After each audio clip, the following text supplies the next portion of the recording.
This podcast details true crime cases. It contains adult themes and may contain descriptions of violence. It is not intended for children.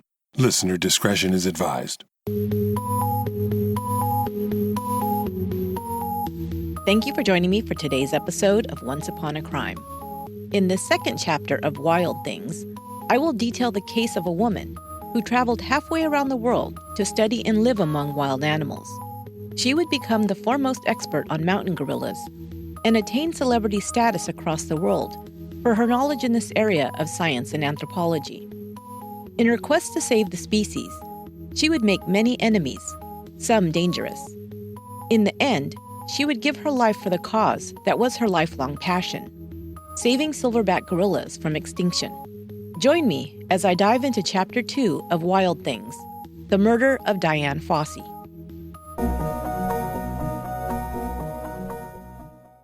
Are you a coffee drinker? Do you rely on a great cup of coffee to get you going with all you have to do during the day? Well, I do. And summertime has me looking forward to delicious cold brew coffee.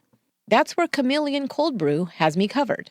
Chameleon's ready-to-enjoy coffee is perfect for taking cold brew coffee on the go, wherever and whenever I want to enjoy a refreshing pick-me-up. I love all their flavors, but my go-to right now is vanilla coffee in the morning and Mexican cold brew as an afternoon treat. Both are so yummy. No bitter aftertaste or heavy flavors. Just pure bliss. Let me tell you, the Mexican cold brew is super yummy with just a hint of cinnamon. I love it.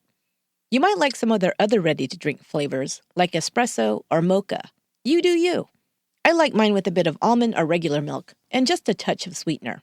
It's so easy, too. Just pour it over ice and add milk or sweetener to your liking. Or enjoy it black, you hardcore coffee drinkers. You can find Chameleon Cold Brew coffee practically anywhere you shop. In my area, you can pick it up at Target and Whole Foods, but it's also on the shelves at Safeway, Kroger, Walmart, and Publix. Pick some up today, and let me know what your favorite flavor is. Remember, when you support our sponsors, you support this podcast. Thanks.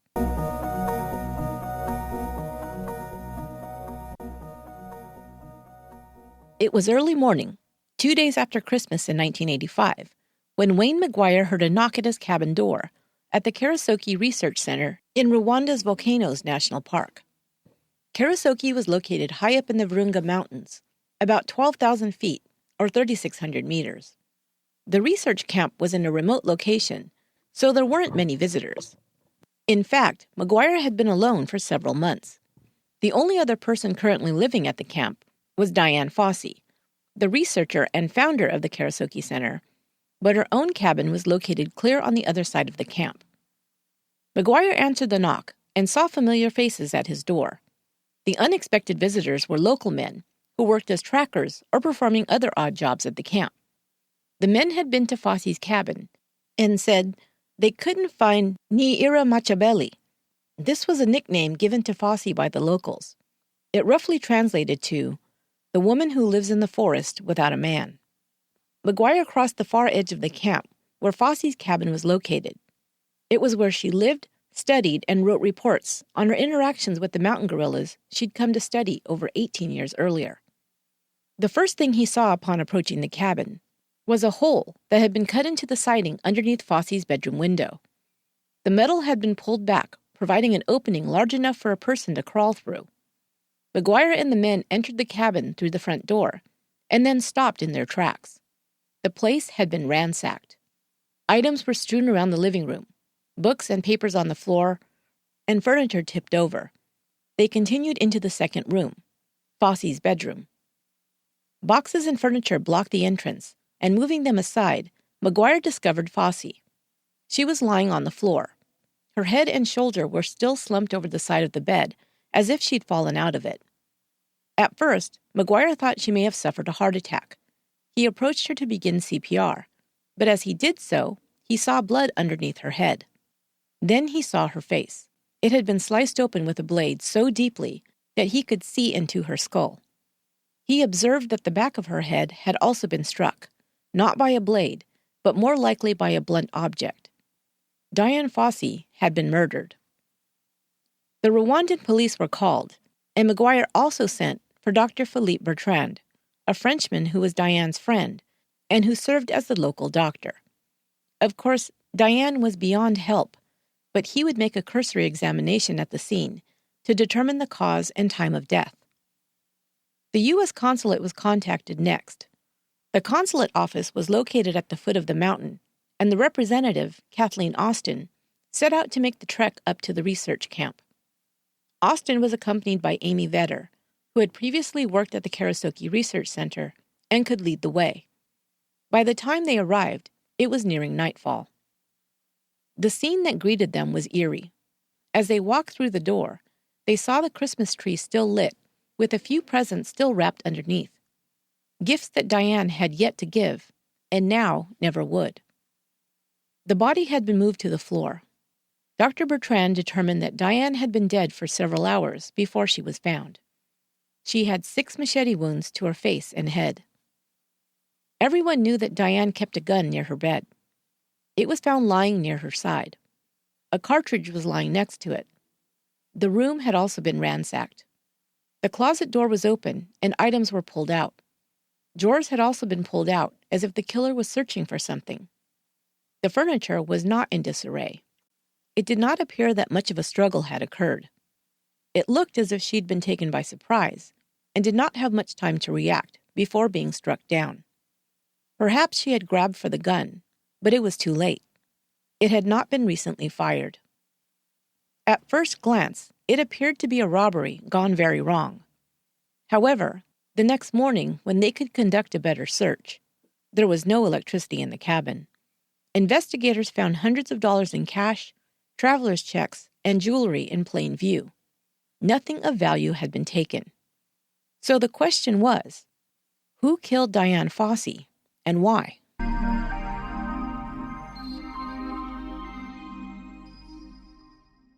Dian Fossey was born in San Francisco, California, on January 16, 1932. Her mother, a former fashion model, criticized her tall, athletic daughter's hair, her clothes, and her awkwardness around people. Diane was attractive in a fresh-faced, natural way, in contrast to her glamorous mother. Diane preferred to be outdoors, riding horses or taking care of her scores of pets. She apparently wasn't feminine or fashionable enough for her mother's liking. Diane's parents divorced when she was only 6. Her father tried to stay in Diane's life, but when her mother married again just a year later, she refused to allow Diane to spend time with him. Soon, Diane lost touch with her father. It would be the first in a series of losses of men in her life.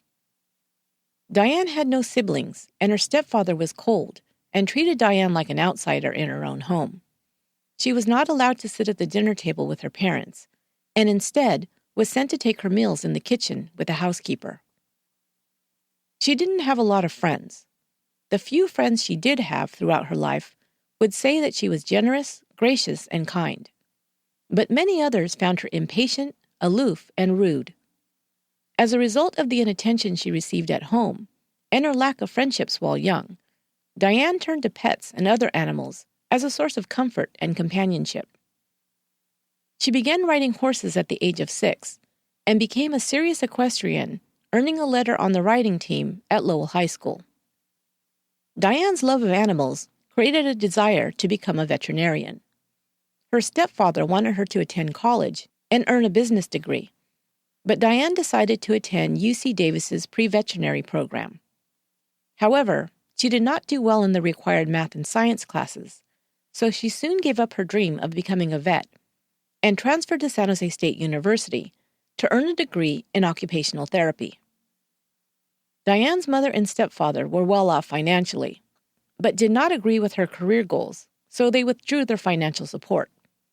To pay for her education, Diane worked her way through college in various jobs, including cashiering at Whitefront department store, as an office clerk, and even in a factory as a machinist. After her college graduation in 1954, Diane applied for a job at a children's hospital in Kentucky. She still loved to ride, and said she decided to move to that state because it was horse country, and also the home of the famous Kentucky Derby. She was kind and compassionate to the children she worked with. Some were suffering from polio or other crippling illnesses. She became close to one of the hospital's doctor, Dr. Henry, and he invited Dian to board with him and his family on their farm. She accepted the invitation. Dian was thrilled to be among the farm animals, and she also enjoyed being part of a large extended family for the first time in her life. The Henrys took a trip to Africa and invited Dian to join them, but she did not have the funds to travel. When they returned with tales of the land, the people, and especially the animals they encountered on the continent, Dian became very interested in seeing Africa for herself. She began reading about Africa and the explorers and researchers who had lived and worked there. In 1963, Dian decided she could wait no longer and secured an $8,000 loan to make the trip. She was introduced to a guide by actor William Holden and spent the next 7 weeks exploring several countries, including Kenya, Rhodesia, and the Democratic Republic of Congo. She also traveled to Tanzania to meet famed anthropologist Louis Leakey and his wife Mary at their archaeological site. During her visit, Dian told Dr. Leakey of her plan to visit the Virunga Mountains to see the mountain gorillas. He spoke to her about the fieldwork Jane Goodall was conducting with chimpanzees and told her of the need for long-term field studies of the mountain gorillas that were currently on the verge of extinction. While visiting the Leakey's excavation site, Dian fell into a dig and shattered her ankle. While she was not able to climb the Virunga Mountains due to her injury, she made it as far as the Kabara Meadow. While visiting there, she met Joan and Ellen Root, photographers from Kenya, who were there to photograph the mountain gorillas. Dian asked if she could accompany them on some of their shoots. They generously agreed, and Dian found herself crawling through dense vegetation to silently observe mountain gorillas from about a 50-foot distance. She was immediately fascinated and knew she wanted to return someday to study them. But for now, she needed to return home to Kentucky and to her job. It would take her at least 3 years to pay off the money she'd borrowed to make the 7-week trip. After returning from Africa, Dian published photographs and articles about her trip and about the magnificent mountain gorillas she had encountered. Dr. Leakey traveled to Louisville, Kentucky, where Dian was living, for a speaking engagement, and he met with Dian to discuss her interest in returning to Africa to study the gorillas. Leakey told Dian he was looking for someone to conduct a long-term field study of the gorillas and wanted to know if she'd be interested in being his gorilla girl. No, really, that's what he called it. It was Leakey's belief that a single woman would be more committed to the work, more persistent, and singularly focused. He also felt a woman would be less of a threat to the locals and get less pushback for her presence. Of course, he also knew he could pay a woman less money than a man. Dian jumped at the opportunity. Dr. Leakey told her that, if she was willing, he strongly encouraged her to have her appendix removed before traveling to the remote high altitude of the Virunga Mountains. Dian promptly agreed and scheduled an elective appendectomy. 6 weeks later, while recovering from the operation, Dian received a letter from Dr. Leakey. He told her that there hadn't been any real need for her to undergo the surgery, but that he'd suggested it to test her commitment to the project. So in late 1966, Dian traveled to Africa to undertake a solo field study of mountain gorillas in Rwanda. She would be required to live alone in a remote area in a foreign land where she did not speak the language and had no scientific or research training in the field of study. None of this discouraged Dian. She was committed and passionate about conducting the gorilla research study and prepared as much as possible for her new home in the mountains. She studied the local language from a Teach Yourself Swahili book for months. Dian would never become proficient in Swahili or any other languages and would rely on local translators and improvised hand signals to communicate. On her way to Rwanda, she stopped to visit Jane Goodall in Tanzania to get pointers on conducting field research. Goodall showed her how to set up camp, how to begin her field studies, and how to document her research. Dian then continued on to the Congo to set up base camp at Kabara.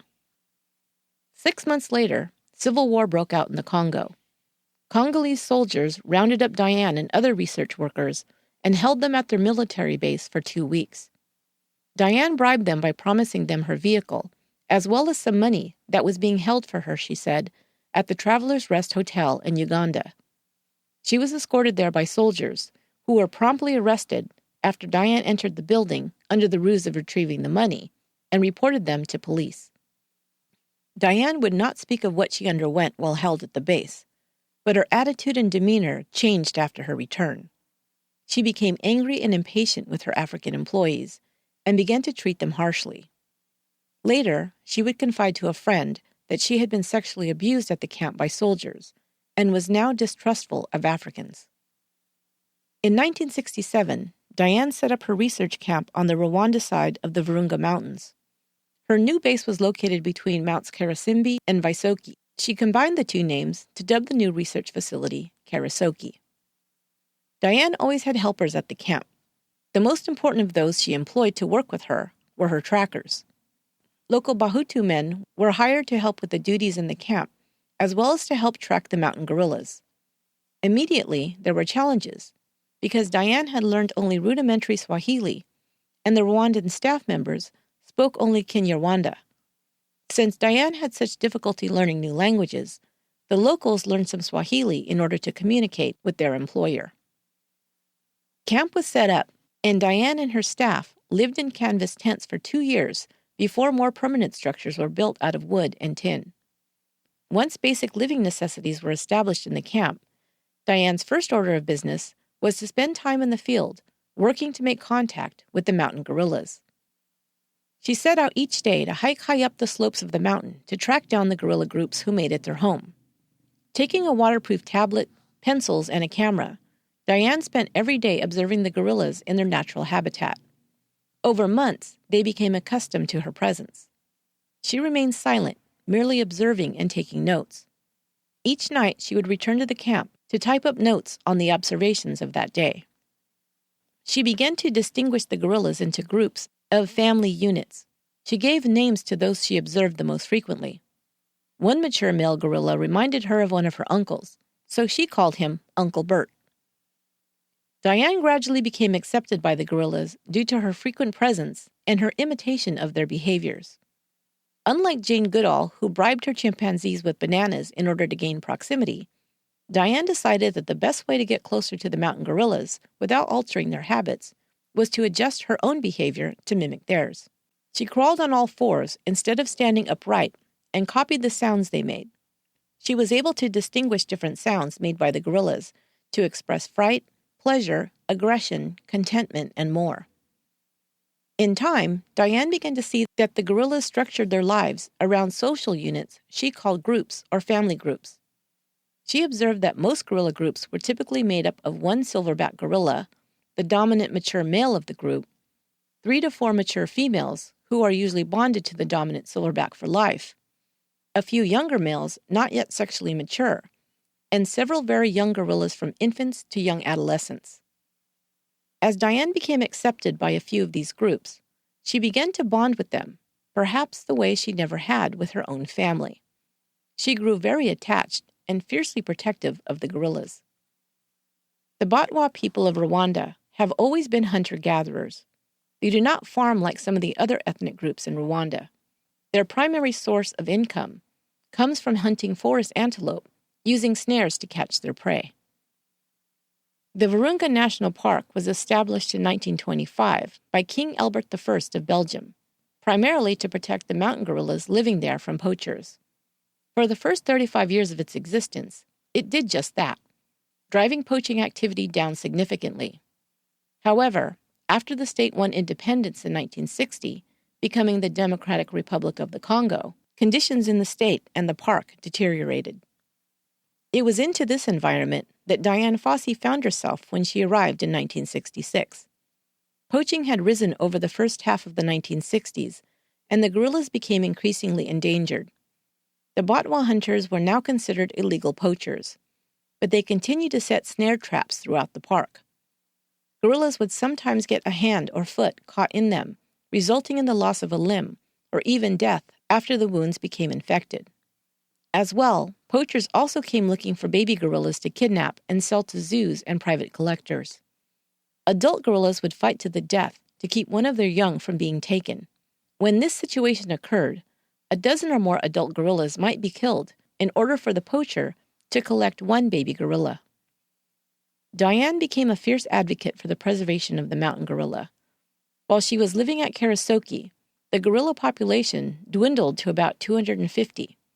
She could not bear the thought that these beautiful and gentle animals might become extinct and vowed to do everything in her power to save them. Life was far from easy at Karasoke. The camp was located 10,000 feet, or 16,000 kilometers, up through dense foliage. To reach it, guides had to hack through the forest with machetes to clear a path. The climate was tropical, and it rained often, and when it was not raining, the mountains were covered with a thick mist. The few roads up the slopes to Karasoke were unpaved, narrow, steep, and muddy.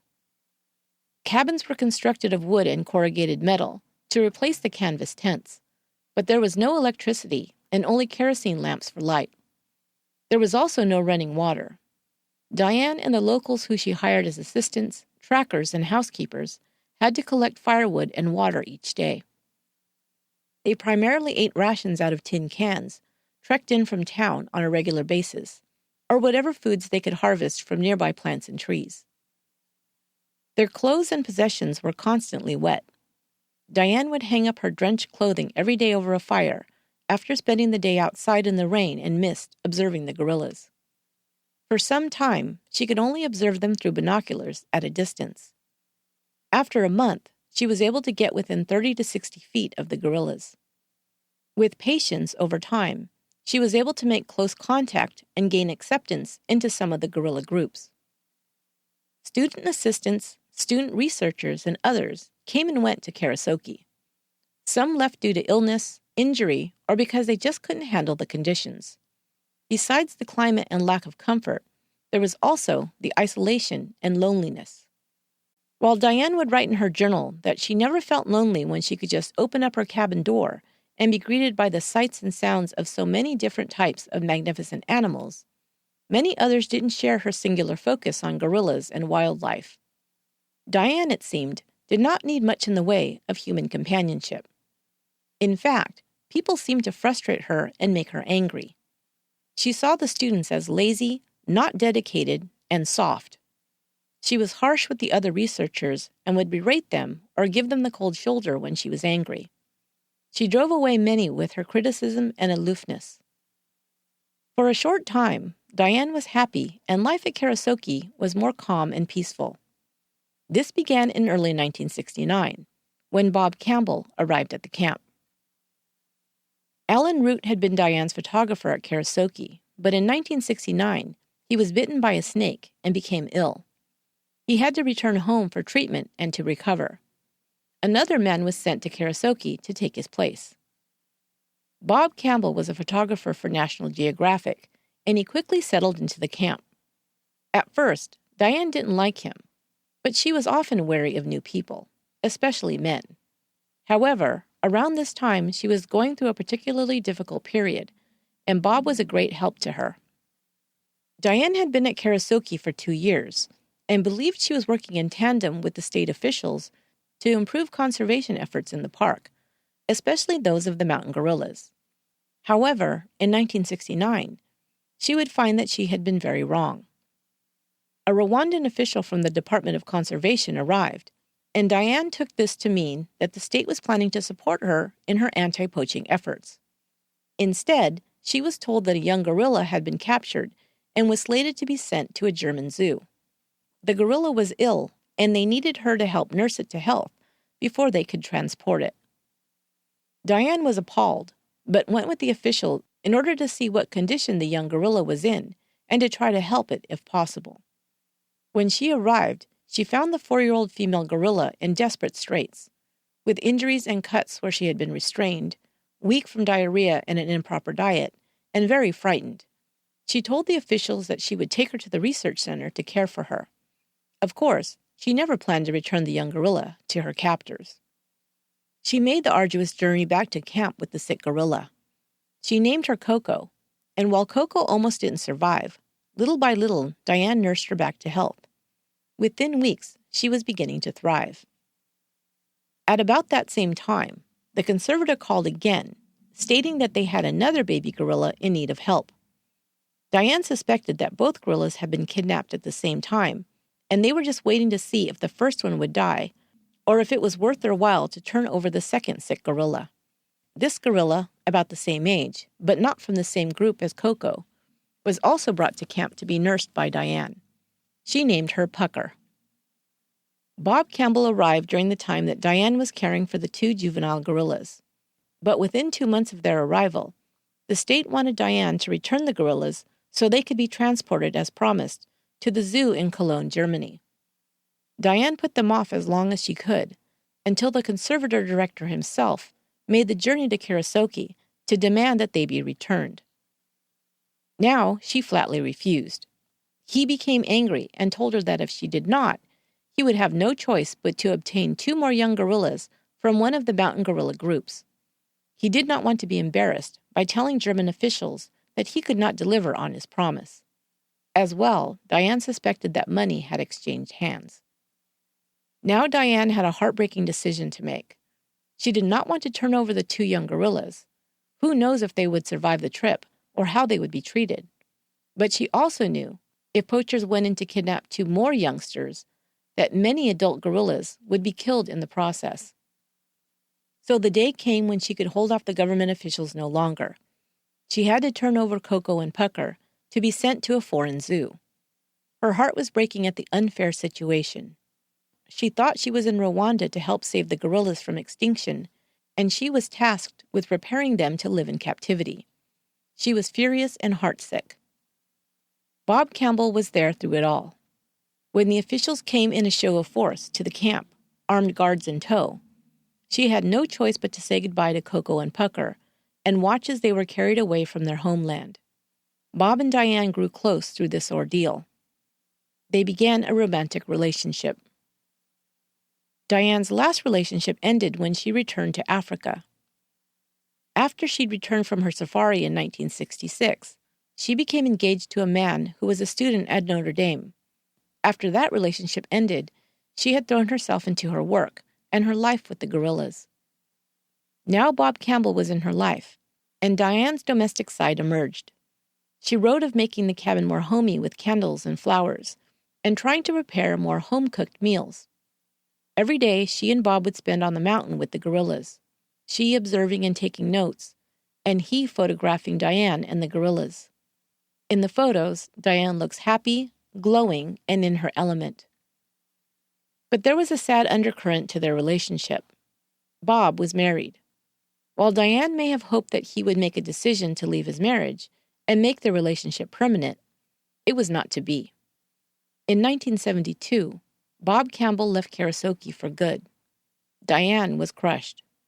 From here on, her time in Karasoke would be made up of 2 parts: her increased commitment and bonding to the mountain gorillas, and her frequent headbutting and trouble with all others.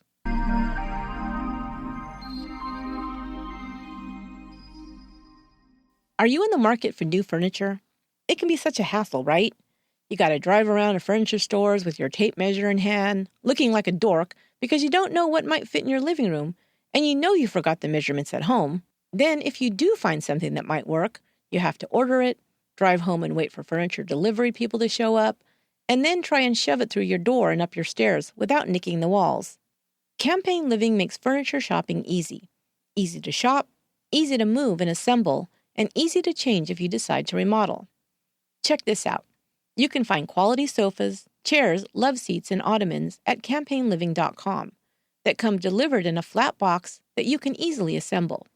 And the furniture comes with easy-to-remove covers, easy to wash or change the look of your room simply by switching out covers. Here's what you need to do if you're looking for quality, good-looking furniture that comes with a lifetime guarantee. Go to campaignliving.com and check out all their pieces. Then use my offer code ONCE at checkout to get $75 off any sofa, love seat, or chair. That's campaignliving.com and use offer code ONCE to save $75. So check this out. Last week I told you guys that I had opened my Poshmark closet. You can shop for designer brands for a fraction of the cost on Poshmark.com. And you can also sell your gently used items, and then turn that money around as Oprah would say, to go shopping. Well, within a day, I had already sold one of my handbags. First of all, it's so easy to add items to your closet. Just click a picture with your phone, add a few details, and name your price, and voila, it's in your closet. Then others can shop in your closet, and when they purchase your items, Poshmark sends you a postage-paid label that you slap on your package and off it goes.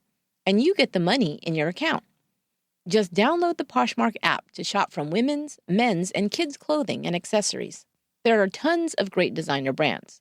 Some of my favorites are Betsy Johnson, Coach, and Steve Madden. And you can find them and more on Poshmark.com. Poshmark is the easiest way to buy and sell online. Go to Poshmark.com and download the app. Then use my referral code, OnceUponACrime, and you'll get $5 off your first purchase. That's Poshmark.com and use referral code OnceUponACrime. And thanks for supporting the show. Dian Fossey was increasingly frustrated and stressed at Karasoke, this was clear. In 1972, she only seemed to be happy at one place, among the guerrillas. At camp, she was demanding of her research assistants, impatient with camp workers, and downright abusive to the African staff, according to residents of Karasoke at that time. She was also at war with the poachers. She began a campaign of what she called active conservation. She fought fire with fire by cutting poacher snares in the field and even confronting the poachers themselves when she encountered them. The antelope poachers were not, by most accounts, dangerous or violent. Dian was often combative when dealing with the locals, which created a problem for park rangers and local police. There were more frequent skirmishes on the mountain, with Dian as the instigator. Park rangers were employed to keep the gorillas and other animals safe from poachers, but Dian did not trust them and often made their job more difficult due to her aggressive tactics and fights with villagers. She also got into frequent arguments with the student researchers at Karasoke. One thing that really irked Dian, it seemed, was when her young assistants began pairing up as couples. This was natural, as many of the students were young and single, and they were in an isolated area, without many others around for companionship. But as Dian was now alone again, after Bob Campbell's departure, seeing these happy couples must have rubbed salt in the wound. She became short with them, gave them the most boring and arduous tasks, and was very critical of their work. Another reason she was so short with the student researchers, some believe, was because she was intimidated by them.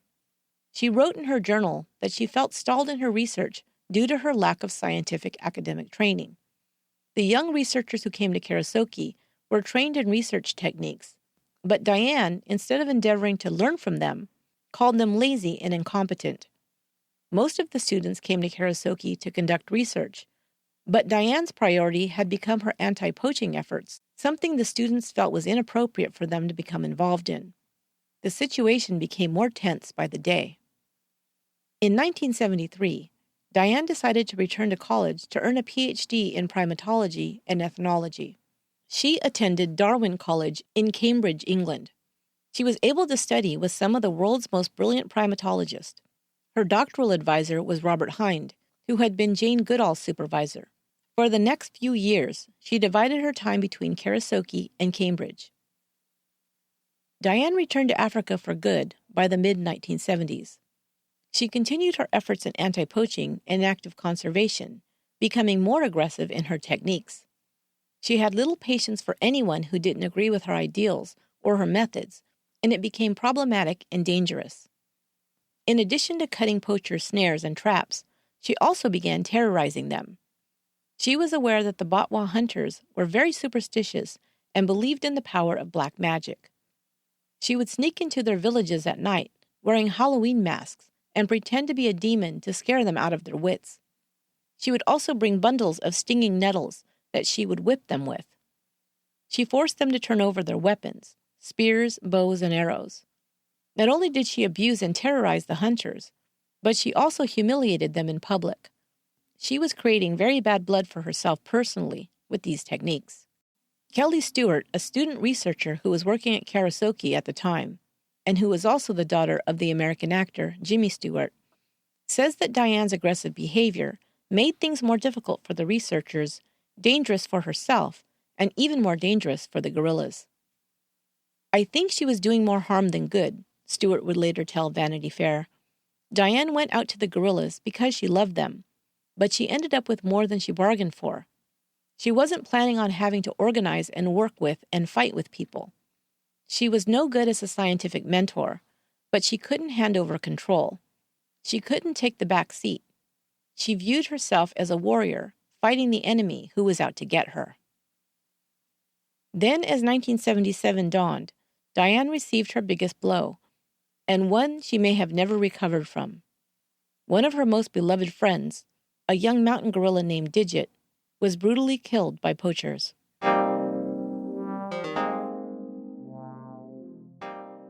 Just a warning, I will be telling you about the death of an animal next. While I don't need to go into graphic detail, it is a bit disturbing. It's a detail I have to share since it was such an important event in the life of Dian Fossey. If you feel it will disturb you, skip ahead to the next musical break. By December 31st, 1977, Dian had been living amongst the mountain gorillas for 11 years. For almost the entirety of those 11 years, she was bonded to a male gorilla she named Digit because of a crooked finger he possessed that had probably been broken early in his life.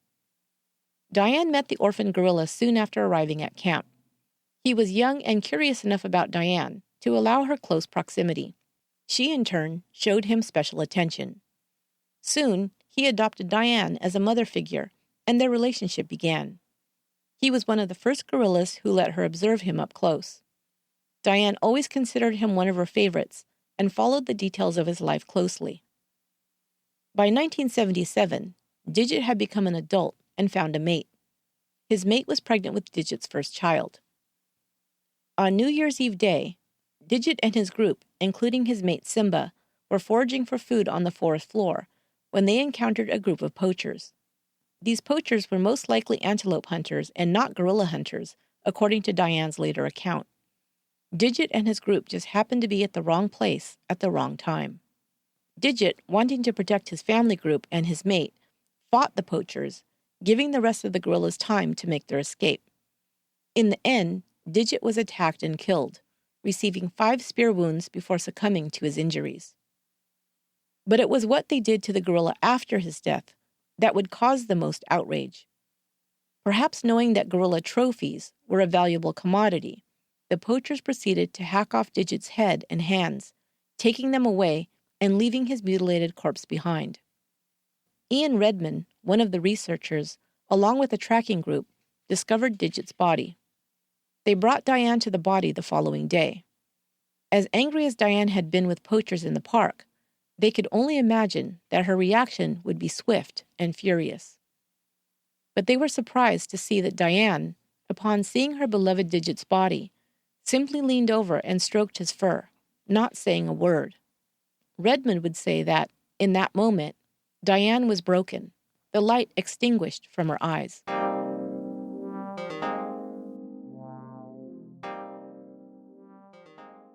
Dian must have wondered what the point of her work had been. Why had she given up her whole life to research and try to help this species when it seemed she was powerless to stop her beloved gorillas from being attacked, stolen, and murdered? Dian, some said, fell into a depression and her drinking increased. But first, she and the trackers wanted someone to answer for Digit's death.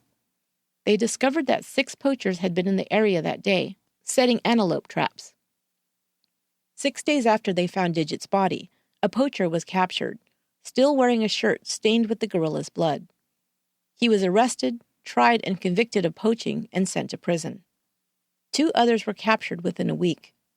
The other 3 escaped into the forest, but park rangers knew their identities. Dian and Ian Redman decided to publicize the circumstances around Digit's demise, hoping it would bring awareness to their anti-poaching efforts. News reports around the world told the sad tale, and donations poured in. Fossey began an organization called the Digit Fund to support active conservation of gorillas and to expand anti-poacher foot patrols in the park. With these funds, she could hire and train workers to patrol the park, cut down trap lines, and confiscate illegal poacher weapons. By 1979, the Digit Fund had hired and trained 4 African staffers. In 4 months, they had destroyed almost 1,000 poachers' traps in the vicinity around Karasoke.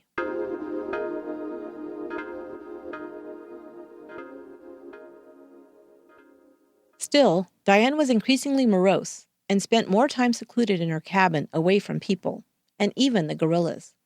While she used to go out to the forest every day to spend time in the field, by the late 1970s, she only traveled up the slopes 6 times in an 18-month period. Usually, these treks were only made when important visitors came to Karasoke, journalists, film crews, or big donors to guerrilla conservation. She was also suffering from emphysema. Dian had become a heavy smoker, and it took a toll on her health.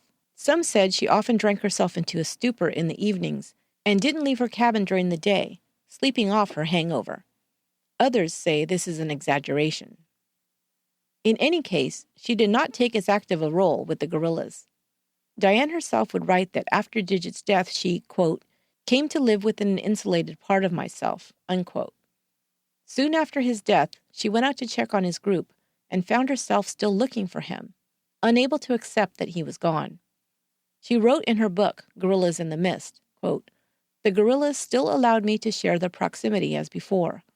This was a privilege that I felt I no longer deserved," end quote. 6 months after Digit's death, 2 other guerrillas, the elder male she called Uncle Bert, and a younger guerrilla called Macho, were also killed by poachers. The poachers were caught and sent to prison, and this news made headlines around the world. More money came flooding in, and additional organizations were founded dedicated to saving the mountain gorillas. Dian disagreed with other conservation programs, which sought to bring tourists into the park and educate Rwandans about the gorillas to increase their interest in anti-poaching efforts. She wanted to focus solely on combating the poachers and prosecuting them to the fullest extent of the law. Dian also vehemently opposed the park's efforts towards increasing tourism. She had seen how tourist programs were run in Zaire's national park. Large groups of tourists, led by local guides, cut through the forest without regard to the vegetation or gorilla habitats. The guides in those parks, she said, would taunt the gorillas into showing themselves, which caused the animals distress. Dian vowed not to let this happen in the Virungas. However, she did not try and work with the park officials or discover their plans. She simply began by opposing tourism in the media, calling it an invasion. Her attacks against poachers continued and escalated in intensity. She knew that the poachers feared her and believed she was a witch. When rumors spread that she was casting spells to harm them, or that she'd hired a sorcerer to provide her with powerful poisons to use against them, she allowed these stories to go unchecked. At one point, she came across a 10-year-old boy while on anti-poacher patrol. She recognized him as the son of one of the lead poachers, a man named Munya Rikiko. She caught the boy and took him back to her camp, planning to use him as a bargaining chip to make the poachers agree to stay out of the area. Of the kidnapped boy, Dian would write, "The hostage enjoyed his 2-day stay at camp. He served as an appealing mediator when he was exchanged for Munya Rikiko's promise that Vaisoki slopes were to be considered sacrosanct against further trap settings or hunting." Of course, others were afraid that Dian was creating a very dangerous situation by taking on the poachers this way. They warned her to dial back her aggression, but she just responded, "I am not afraid of them, and I am well armed." Dian also began retaliating against tourists. When a group of Dutch tourists arrived in the park without permission and hiked up to Karasoke, Dian fired several shots over their heads as a warning. The tourists reported her to the authorities, and the park director threatened to have her arrested.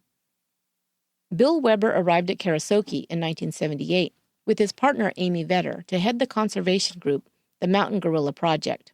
He observed how things were deteriorating at the camp, in large part due to Dian's increasingly aggressive tactics. He discovered that the only gorillas who had been killed in the area were all members of Dian's study groups. He wondered if the animals were being singled out because of Dian's extreme views and her persecution of the poachers. Weber wrote a letter with these findings and addressed it to the National Geographic Society, but he held off on sending it. If he'd done so, it could have spelled disaster for Dian, as National Geographic was one of her main backers. Dian got wind of the letter and began to retaliate against Bill Weber and Amy Vedder for what she perceived as a conspiracy they were cooking up to get rid of her. She broke into their cabins to read their mail and spied on their conversations. Weber told the American ambassador, Frank Krigler, that he would send the letter if Krigler didn't find a way to get Dian out of the country. At the same time, Krigler was receiving pressure from the Rwandan government, who also wanted her to leave. He worked for months to find a place where Dian could go to complete her book detailing her research, a book that had been promised and was long overdue. After approaching several academic institutions, Cornell University, located in Ithaca, New York, offered Dian a visiting associate professorship. She left for New York in 1980. In America, Dian wrote, taught, and went on a speaking tour. She was featured on many talk shows and news programs. Dian Fossey became a minor celebrity as a woman who lived with gorillas. She completed her book, and Gorillas in the Mist was published in 1983. That same year, Dian returned to Rwanda. She'd missed her life at Karasoke terribly. She had not been particularly successful relating to people, either her students or the public, while in America. She had been in the forest, isolated and away from civilization too long. She no longer felt comfortable in America, if she ever truly had. She felt more at home and happy living among the gorillas. However, Dian, at only 51 years old, was not in good health. If you believe some accounts, her drinking had taken a toll on her. She was also debilitated by emphysema and was unable to hike up the slopes to spend time with her beloved animals. So when she returned to Karasoke, she was willing to start fresh and work in cooperation with the other researchers. She also had no choice, as her health required others' help to navigate day-to-day life in Africa. She could no longer do it alone.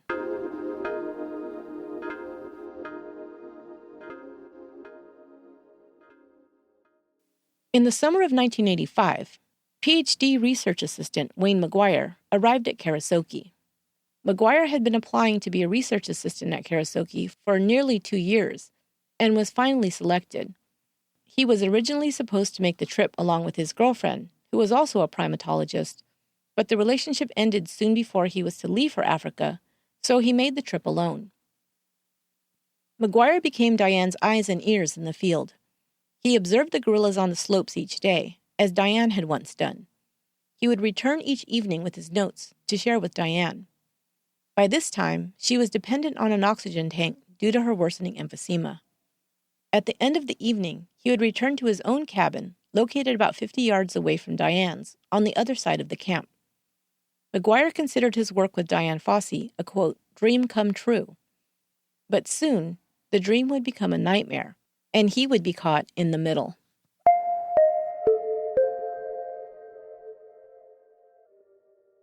Christmas in Karasoke was not elaborate, but Dian tried to make it festive. Christmas 1985 was no exception.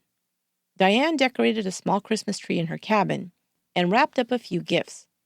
On Christmas Day, she hosted a dinner for McGuire, some of her favorite trackers, and other employees at the camp.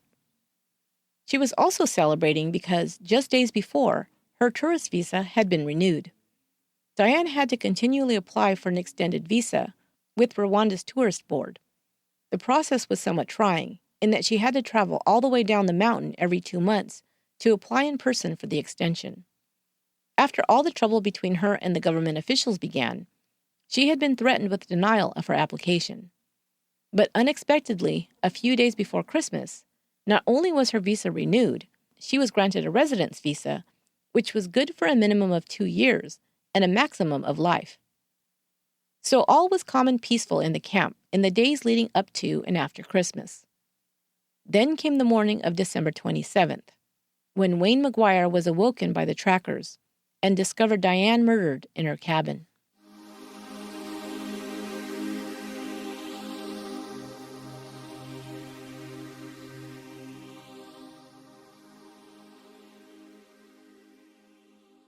The gun found on the floor next to Dian's body had not been fired. In fact, the clip lying next to it was the wrong type for the gun. It was theorized that Dian may have heard an intruder and reached for her gun that was always near her bed.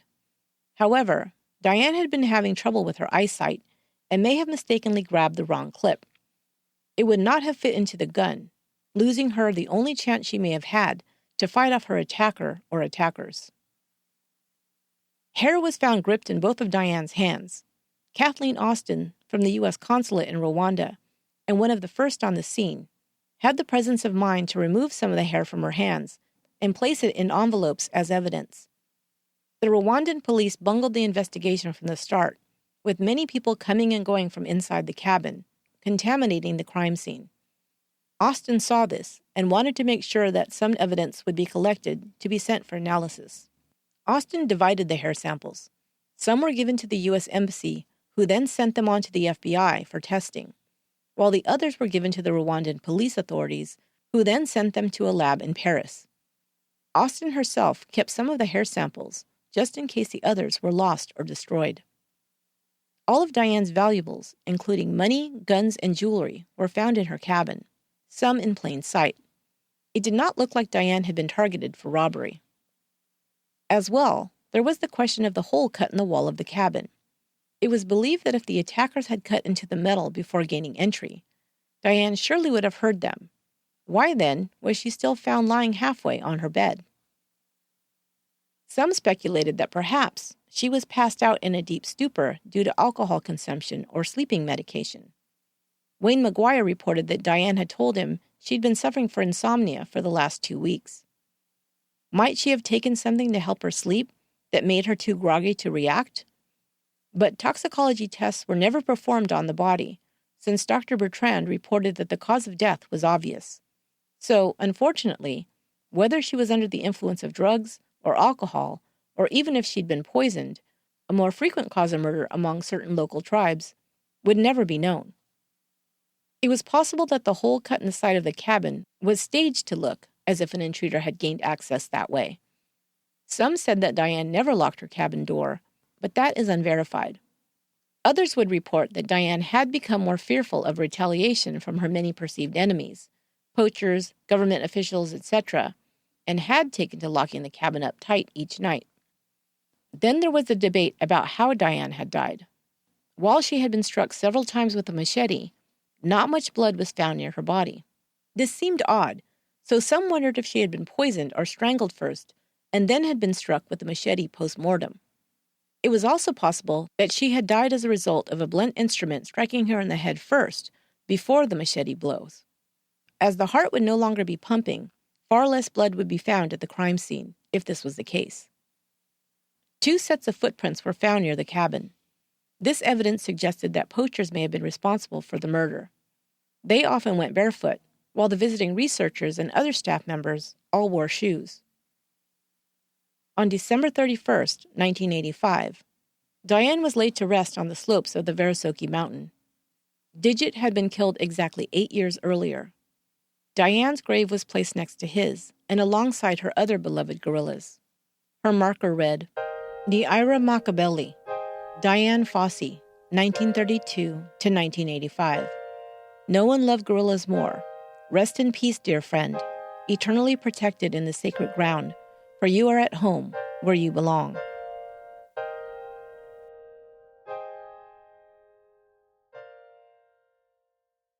Of course, rumors swirled about who was responsible for the murder of the gorilla lady. Poachers were immediately suspected in her death. They'd had a long-standing feud with Dian, and her anti-poaching efforts had cost them hunting grounds and income. As well, some of them had been physically assaulted by Dian, had their property confiscated, and had been humiliated in public by her. At least one poacher's child had been kidnapped, and he, more than anyone, hated Dian Fossey. Some even posited that Rwanda's director of tourism had Dian killed for her opposition to making Karasoki into a tourist destination.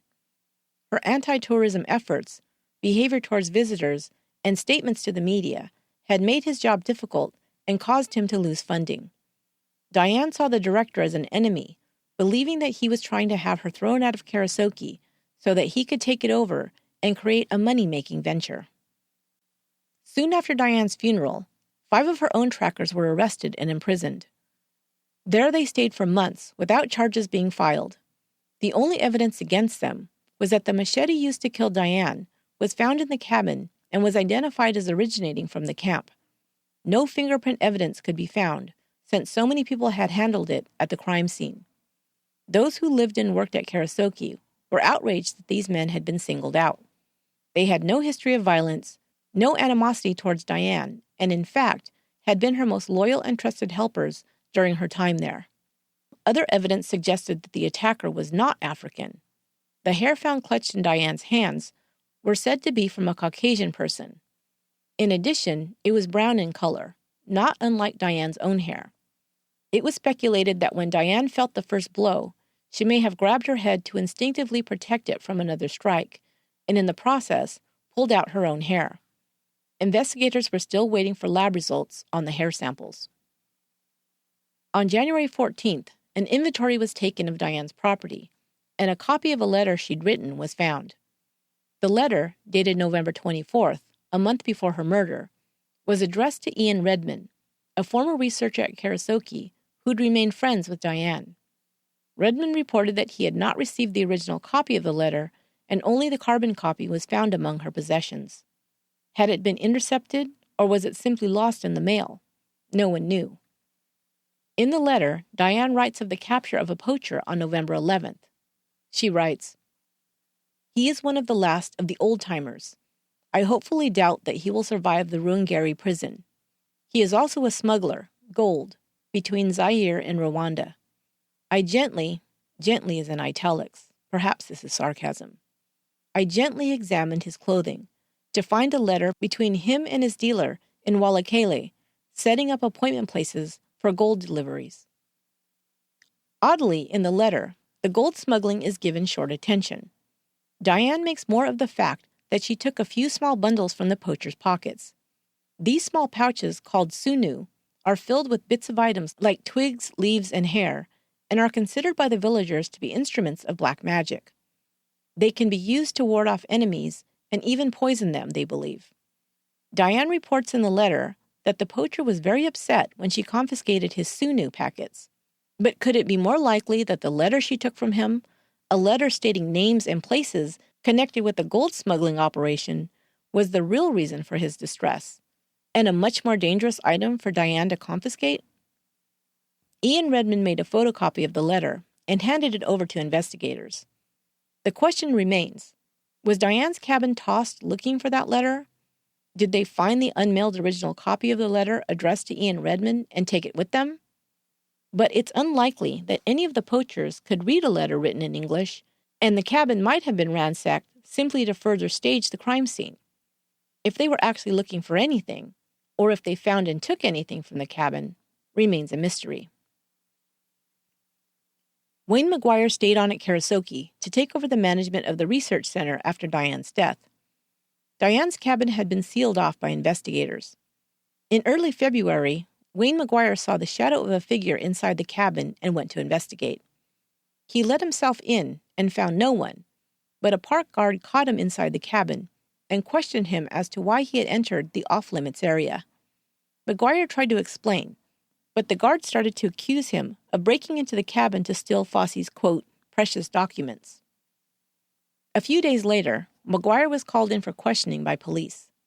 They accused him of killing Dian and continued to use the phrase precious documents. Their theory was that Fossey had been working on a follow-up to her very successful book, Gorillas in the Mist, and McGuire had killed her in order to steal it. Of course, those who understood the nature of Dian's academic research knew it was a ludicrous idea that McGuire could pass off her research as his own. McGuire reports that he felt very intimidated and threatened by his interrogators and was coerced into signing a confession of sorts. They then released him back to camp. However, they also accused one of Dian's longtime trackers, a man named Relicana, of being McGuire's accomplice. He was also rounded up, and after his interrogation, he was thrown into Ruangeri prison. In March, the U.S. State Department contacted the U.S. Embassy in Rwanda for an update on the progress in the Fossey murder case.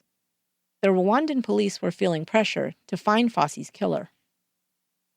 The hair samples had come back from the FBI lab in February, with results indicating that they could not be ruled out as Dian Fossey's own hair. But the lab report of the testing done by the Paris lab for Rwandan authorities stated the hair was of Caucasian origin and were not those of Dian Fossey. The only other Caucasian present at the camp at the time of Dian's murder was Wayne McGuire. Why the two different results? Over time, the validity of hair samples for identification has been debunked as not an accurate scientific measurement, especially to identify suspects in a criminal case. Even so, neither lab could definitively tie the hair samples back to McGuire, as no samples of his hair had ever been collected or sent for comparison. The Rwandan authorities accused McGuire and Relikana of conspiring to murder Dian Fossey. But Wayne McGuire had never met Relikana, nor could he speak his language. Because of the language barrier, it would have been very difficult to conspire together to do anything. At this point, the American embassy decided to help McGuire leave the country.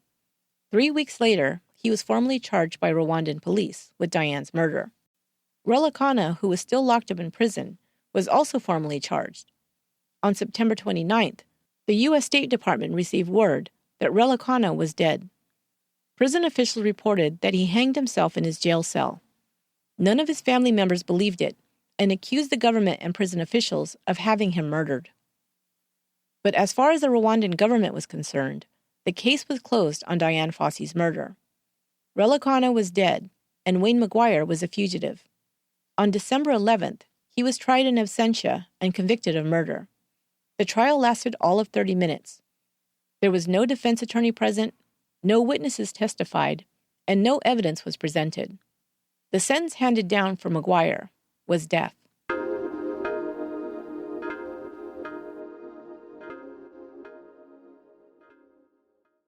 In 1988, the movie version of Dian Fossey's book, Gorillas in the Mist, was released. Starring Sigourney Weaver as Dian Fossey, it became an instant hit. It was nominated for 5 Oscars. Weaver won a Golden Globe for Best Actress in a Motion Picture. The fact that the book had been such a success and had been slated to be made into an American movie brings us to the last theory of who may have killed Dian Fossey.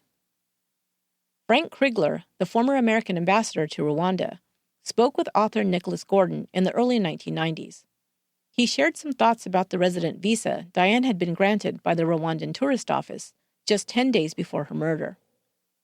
Dian had never been granted a visa for longer than 3 months, he explained. This was done deliberately, as it allowed the Rwandan government to keep closer tabs on her and revoke her visa quickly if any serious issues were to arise. The fact that she was then granted a possible lifetime visa was curious.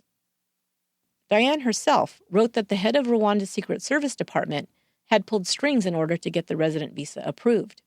She had apparently had a meeting with him not long before her death, something she had never done in the 18 years she had been in the country. Perhaps having returned from America and realizing her home country held nothing for her anymore, Dian decided she needed to be sure that she'd be allowed to stay in Africa indefinitely. She knew that the national park officials, the tourist board, and other conservation organizations all wanted her gone. Did she then meet with the Secret Service director to present her bargaining chip? Did she threaten to reveal secrets unless she was granted a long-term visa? Secrets that had to do with park authorities allowing gorilla poaching to go unchecked, or gold smugglers using the park grounds as a convenient route or meeting area? Dian had the attention of the world. Her book was a success, and she was in contract to have a feature film made in the year before her death. The public was beginning to rally around the conservation efforts Dian championed. This was what she had fought for all along. It would not be difficult, she told friends, for her to inform the world about what was happening in Rwanda, how the gorillas weren't being protected, but instead were being slaughtered. That would certainly cast a bad light on the government. Yes, Dian did have a powerful platform through Hollywood and the media to share information about things that the African government might not want revealed. It was also possible that she communicated with others besides Ian Redman about the gold smuggling being coordinated through the country. Any and all of these things could have earned Dian very powerful enemies who could easily pay off assassins to take her out if she became a threat. Perhaps they counted on the fact that she would be denied permission to stay in Rwanda, and after it was discovered that she'd been granted an extended visa, her enemies decided to act. If so, it is tragic and sad that 10 days after receiving permission to stay in the country she loved, she was so brutally murdered in the only place she had ever considered home.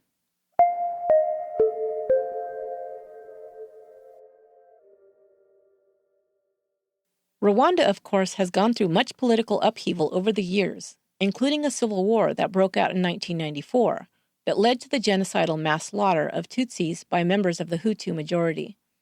Over 800,000 people were killed, most by machete. A period of instability lasted for a decade, and over 5 million Congolese died in the fighting. The court where Dian's alleged killers were tried burned down, and all the documents related to the case were destroyed. Wayne McGuire lives in the United States and began working in the mental health field, counseling trauma survivors. He had to give up his dream of being a primatologist, as he could never return to Africa to complete his research. The Karasoki Research Center is still in existence. The descendants of the same family groups that Dian began studying in 1967 are still being tracked. It is the longest field research study ever conducted. The gorilla population, which had numbered less than 250 during Dian's time, has now reached nearly 1,000. While still considered an endangered species, there is hope that the mountain gorilla population will continue to grow and thrive. Sigourney Weaver, who played Dian Fossey in Gorillas in the Mist, now serves as honorary chair for what used to be called the Digit Fund and has now been renamed the Dian Fossey Gorilla Fund International. She recently narrated the 4-part documentary series for National Geographic titled Dian Fossey, Secrets in the Mist.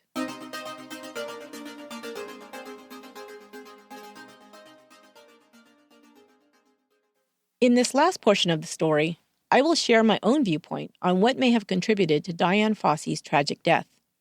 I don't often share an opinion, but this time I decided to do so. If you want, you can skip it and not miss any part of the story.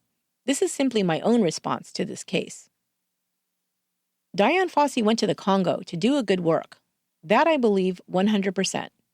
She felt the need to protect the mountain gorilla population and save them from extinction. And this I believe she began to accomplish. If nothing else, she cast a light on the problem and rallied many people and organizations to donate time, money, and assets to work for this cause. Dian felt a kinship with the gorillas she studied and lived among. It is a basic instinct of most humans and animals to be part of a family, a community. And Dian may have felt she received this, perhaps for the very first time, when she bonded with the gorillas. In her young life, she had been abandoned and betrayed by people, starting with her parents and then her romantic partners. So later, her sole focus and love was for her gorilla family. Since her entire goal for her work in Africa was dedicated to helping the gorillas, she didn't take much time to prepare herself for the people she would encounter. She knew very little, it seems, about the history or culture of the Congo. She didn't even find out before landing in Rwanda that the predominant languages spoken in that region were Kinyarwanda and French. Swahili was not widely spoken or understood there, and it was the only language she had learned a little of in preparation for her trip. The locals then learned some Swahili in order to be able to communicate with the American. They adapted to Dian, their visitor, instead of the other way around. In her journals, she is also dismissive and belittling of the local customs, beliefs, and superstitions. She came across as aggressive and disrespectful to government officials, village elders, and leaders. To be fair, she felt that she needed to show up this way in order to be heard and taken seriously since she was a woman. So she learned to cause a fuss to get her way. But without educating herself about the people whose homeland she was a visitor to, she came across as bullying and disrespectful. I don't know if she knew much about the history of the Congo. I only have a basic outline of the region myself, although I did read the amazing book, King Leopold's Ghost, about the history of colonial Africa, that goes into detail about King Leopold II's privatization of the Congo, the pillaging of its natural resources, and enslavement and mass killing of its people. It's a really great book that stayed with me for a long time. I read it many years ago, and I highly recommend it if you're interested in this portion of the history of Africa. What I do know is that the people of the Congo have undergone generations of subjugation due to colonialism. where people from foreign lands came and exploited the country's natural resources and people. This led to rebellions and unrest, as you can imagine. The people would then fight to democratize the country, and foreign interests would shore up the opposition with money and arms. The fighting continued and many lost their lives. This is just a thumbnail sketch of a very long history, of course, and it still continues today. After the horrific genocide that began in 1994, a tentative peace agreement was finally reached in 2003, and democratic elections were held for the first time in 40 years in 2006. Then in 2010, oil was discovered under Lake Edward located on Mount Virunga, the very place that Dian Fossey had sought to protect and the home of the mountain gorillas.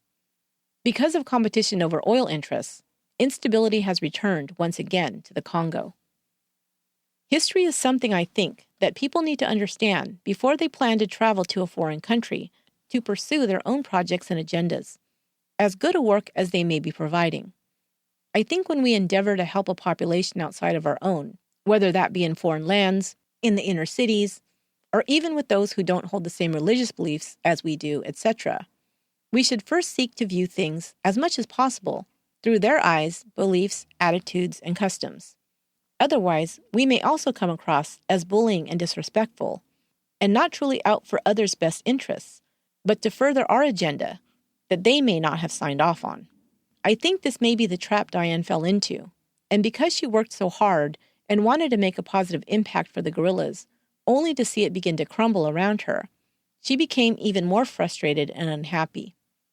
This in turn caused her to use threats and intimidation to try and get what she felt she needed from those in power. This may have made her some powerful enemies and sealed her fate. The biggest shame of it all is that I believe she actually had the same goal as the National Park Director and the park rangers all along. The problem was she wanted to dictate how they carried out their job, but their tactics were different than hers, and they began to resent that Dian was portraying them as uncaring and maybe even corrupt. If she had worked with them instead of against them, I think she might have been more successful. Perhaps. It's just speculation on my part. But I think that the best proof of this may be that, for many years now, the park rangers in the Virunga National Park are wholly dedicated today to protecting the mountain gorillas and other wildlife.